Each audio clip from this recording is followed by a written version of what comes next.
Grabatzen ari garen unean gaueko 11:13 igaro diren honetan, Manchester Unitedek eta Realak Old Trafforden jokatu duten Europa Ligako final zortzirenetako itzuliko norgehiagokaren analisia egingo dugu.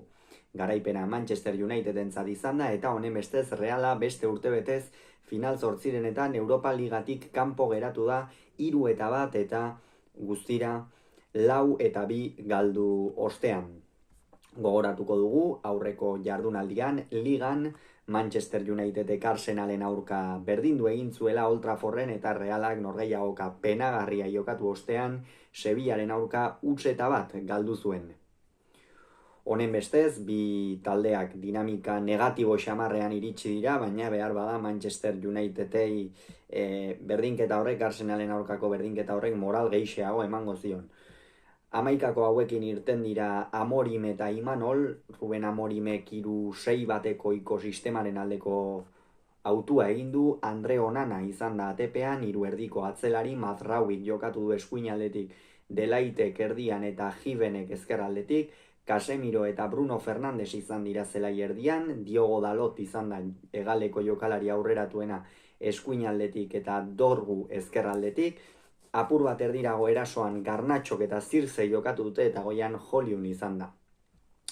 Reala berriz, 4-3-ko ekosistemarekin irten da, Remirok jokatu du atepean, Elustondo izan da eskuinegaletik, haien ezkerregaletik Agerde eta Zubeldia jokatu dute atzealdearen erdialdean, Zubimendi jokatu du Euskarri moduan, Volante moduan zelai erdian Marin eta Brais Mendez zirela, eta goian Kubo jokatu du eskuinaldetik, Xeraldo Bekerrek ezkerraldetik eta goian Mikel Oiartzabal izan da. Beno, Realaren gauzak ezin hobeto hasi dira, izan ere, lehendabiziko minutuetan ikusi da Manchester United estutzen arituko zela, Realak planteamendu erasokorra egin du hasieratik eta horrek apur bat United lehenengo minutuetan ez ustean harrapatu duela esango nuke, eta gainera 7. minutuan sekulako saria etorri zaio, izan ere Mathis Delaitek area barruan Elustondoren pase eder baten ostean Oiartzabali penalti nabarmena egin dio, atzetikan nabarmen jo dio erdiko atzelari holandarrak Oiartzabali, eta ondorioz epaileak barrean penaltia ikusi du eta penaltia adierazi du, ez dugu esan, eta protagonista nagusia izan da, eta luze eta zabal hitz egingo dugu. Benoit Bastien izan da gaurkoan epailea frantziarra, eta esan bezala luze eta zabal hitz egingo dugu, bere inguruan gaurkoan. Oiartzabalek maixuki gainditu hor Onana, baina pozak ez dio asko iraun Realari, izan ere 14. minutuan, eta hemen bai zalantza handiak sortzen zaizkit,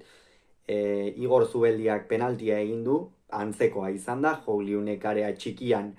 errematatzera zioan baloia, Igor Zubeldiak atzetikan oina sartu eta epaileak kontaktua ikusi du, lehenengo momentuan ez du adierazi, baina 3-4 segundu igaro ostean penalti puntua adierazi du, eta honen bestez Bruno Fernandesek banakoa ipini du. Beraz, berdinketa zen nagusi, berdintasuna nagusi Old Trafforden, eta Realarentzat kolpe gogor xamarra, izan ere errenta ederra zen, 1-1 irabazten hastea eta Unitedi alik eta zalantza gehien sortzea, baina 4 minututan Ingalaterrakoek partida berdindu egin dute, eta ondorioz berdintasuna azkarregi iritsi dela esango nuke Old Traffordera, eta hortikan aurrera Realak atzealdean denboraldi osoan zehar erakusten ari den gabeziak erakutsi ditu. Hor nik uste nekea ere bada, azkenean Imanol behin eta berriz esaten ari da, eta alaxe da, partida asko ari dira jokatzen Realekoak, oso denbora tarte gutxian, eta behar bada plantillak edo taldeak ez du guztiz horretarako ematen, edo horretarako baliabideak, eta norgehiagoka askotan ez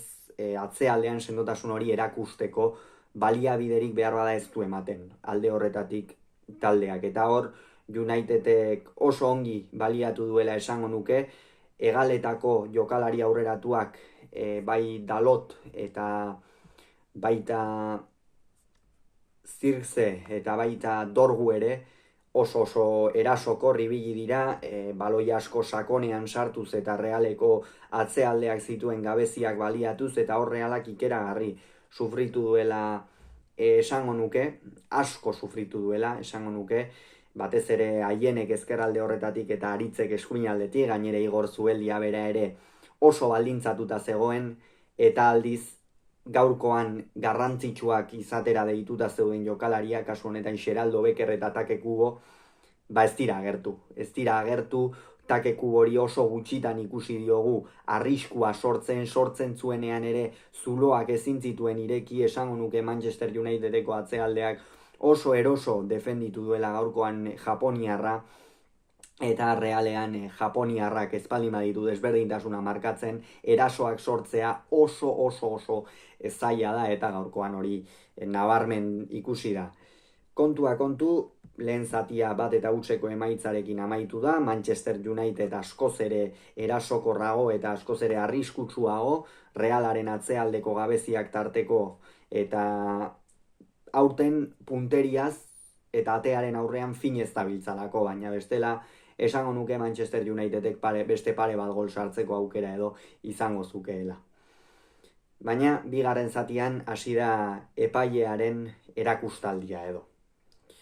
Aritz Elustondori nabarmen zapaldu dio Manchester Uniteden erasoan dorguk, bada epaileak penaltia adierazi du eta barrak ez dio zuzendu. Hortxe utziko du, epaileak penaltia adierazi du eta barrak ez dio zuzendu Aritz Elustondok kontaktu minimoa ere egin ez duenean. 2-batekoa zen, kolpe gogorra, oso gogorra izan da Realarentzat, oso gogorra, azkenean gauza bada zu dominatzen ez aritzea, baina eurak ere nabarmen, Manchester United ere nabarmen etzen dominatzen ari, Reala ere ez, esan dugu gainera atzean gabezi handiekin eta erasoan kamut samar eta ideia handirik eta erritmori gabe ikusi dugula talde txuri urdina gaurkoan beste behin ere, lehengoan Sevillaren aurka hori agerian geratu zen, eta gaurkoan beste behin ere antzeko zerbait gertatu dela esango nuke, eta hortikan aurrera jada 50. minutuan esango nuke hortxe amaitu dela, norgehiagoka 55. egin ditu lehen 3 aldaketak barkatu Imanolek, Becker, Zubeldia eta Marin kendu ditu, Xeraldo Beckerren partida, esan du, behin eta berriro esaten ari gara, Beckerrek ezkerretik jokatzeko ez zait iruditzen, baliabideak dituenik, ez da barnerak asko sartzen den jokalaria, askoz ere gehiago, askoz ere hobeto edo erosoago sentitzen da alboko marra bilatzen, ez da jokalari sortzailea edo kalitate handikoa ere ez da,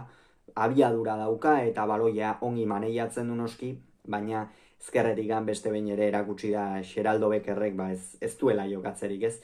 Igor Zubeldia ere kendu du, Jon Mikel Aranbururen ordez eta horren ondorioz Aritz Elustondo erdiko atzelari moduan ezarri du Imanolek, Igor Zubeldiarena ere logikoa, penaltia egin du, gainera txartelarekin zegoen, ikeragarri sufritzen ari zen Jok Liunen aurrean eta baita Zirzek eta Garnatxok egiten zituzten erasoetan, behin eta berriz Agerdekin ikeragarri sufritu dute gaurkoan erdiko atzelari biek, eta Pablo Marin gaurkoan, Realak ere ez du jokoaren kontrola une askotan eduki eta bere presentzia ere urria izan da. Eta euren ordez Barrenetxea, Aranburu eta Turrientes atera dira. Barrenetxeak gaurkoan beste behin ere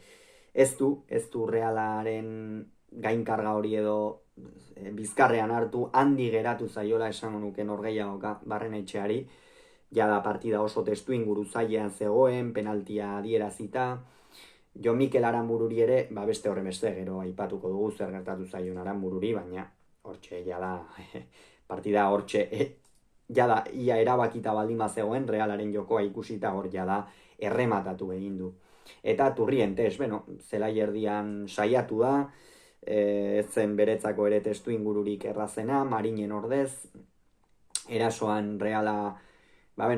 gaurkoan ere kamuts eta gainera zehaztasunik gabe ikusi dut, bat ere zehaztasunik gabe, eta Turrientes ere ez da atzean geratu ez alde horretatik. Eta 73. minutuan amaitu da norgehiagoka, hain zuzen ere dorguk lasterkaldia egin, Jon Mikel Aranburuk kamisetatik tira dio, azken jokalaria zen, eta Bastien epaileak, Bastien jaunak noski, txartel gorria erakutsi dio zuzenean ongi ateratako txartel gorria, jada Reala honek kao utzi du, erabat,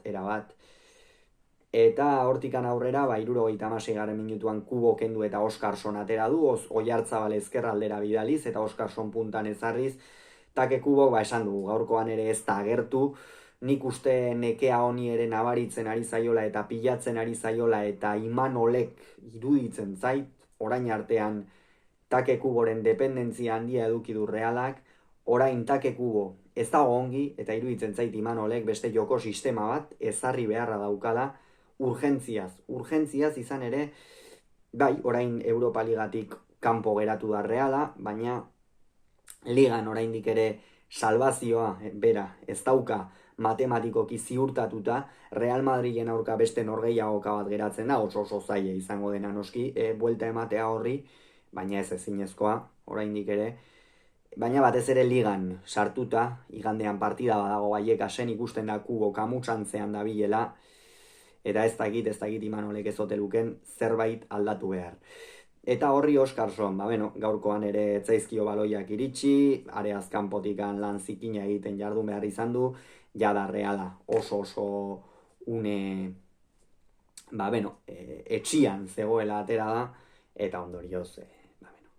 ez du ezertxo ere egiterik izan. Manchester Unitedek 79. minutuan burutu du bere lehen aldaketa, kasu honetan Casemiro kendu du eta Collier atera. Casemiro, lehenengo zatian batez ere sentsazioa eman zidan Manchester Unitedek Casemirorekin 10 bezala jokatzen zuela. Oso motel, ez nuen fin ikusi Brasildarra, eta gaurkoan ere, horre baloi batzuk lapurtzen eta ibili da Casemiro, baina orokorrean presentzia gutxirekin eta Collier atera da, ja Manchesterrek erabakita zeukan kanporaketa eta ondorioz Collierrek ere ez du gauza handirik egiterik izan. Eta azkenerako, jada 80. minutuan Elustondo kendu du eta Amari Traore atera, eta Elustondoren partida, lehen pasea ikeragarri ona eman du, gero penalti hori egin du noski etzena, baina orokorrean ongi bete du bere lana, esango nuke eskuin alde horretatik oso gutxitan sartu zaiola Zirze, gehiago erditikan eta erasotu du Unitedek eta Elustondo fin ikusi dut, eta Traorek, horixe, minutu gutxi izan ditu, eta 87. minutuan Garnacho baloiarekin aurrera joan da, Reala jada 10ekin, gainera atzealdea erabat hautsita golaren bila zijoalako, Bruno Fernandes ipasea egin eta Portugaldarrak ez du barkatu, Remiroren aurrean bakarrik 3-1 zen, 3 gol sartu ditu Bruno Fernandesek, 2 penaltiz, eta 89. minutuan Zirze kendu du, Eriksen ateratzeko, Zirzek ere partida ona egin du, badakigu behar bada atearen aurrean ez dela jokalaririk finena, baina abiaduran eta sekulako burua usteak sortu dizkio Realeko atzealdeari, eta Eriksen atera da, azken minutua jokatzeko, eta azken minutuan Dalotek egin du 4. gola, jada ogorezko gola edo, partida erabakita baitzegoen, baina esan bezala Reala Europa Ligatik kanpo geratu da, beste urtebetez, epailearen erabaki zalantzati batzuekin, asko ez du sakonduko honetan, eta gainera denboraldia amaiera luze egin behar zaio,